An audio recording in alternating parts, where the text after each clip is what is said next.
સુરેન્દ્રનગરમાં જિલ્લા કક્ષાની તિરંગા યાત્રાનું આયોજન કરવામાં આવ્યું હતું। સુરેન્દ્રનગર શહેરમાં જિલ્લા વહીવટીતંત્ર દ્વારા જિલ્લા કક્ષાની તિરંગા યાત્રાનું આયોજન થયું। શહેરની MP Shah arts and science કોલેજની જવાહર પોલીસ ગ્રાઉન્ડ સુધી હાથમાં રાષ્ટ્રધ્વજ સાથે યોજાઈ તિરંગા યાત્રા। Story report by Sajil Belim, Surendranagar.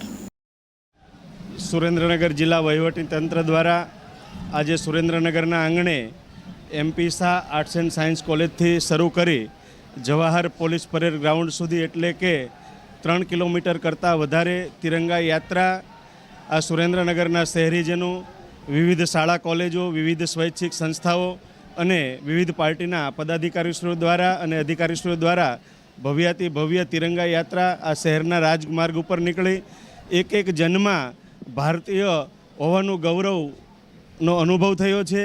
સાથે સાથે આપણો તિરંગો એ આપણી આન બાન અને શાન છે। આપણો તિરંગો કાયમ માટે લહેરાતો રહે એ પ્રકારે દરેક ભારતીય અને દરેક સુરેન્દ્રનગર વાસીઓએ એક આનંદ અને ઉત્સાહ સાથે આ તિરંગા યાત્રામાં જોડાઈ અને એક ભારતનું ગૌરવ સમગ્ર દુનિયામાં વધે એ પ્રકારે આ કાર્યક્રમ સુરેન્દ્રનગરના આંગણે થયો છે। ત્યારે હું જિલ્લાના સમગ્ર વહીવટી તંત્રને હૃદયપૂર્વકના અભિનંદન પાઠવું છું।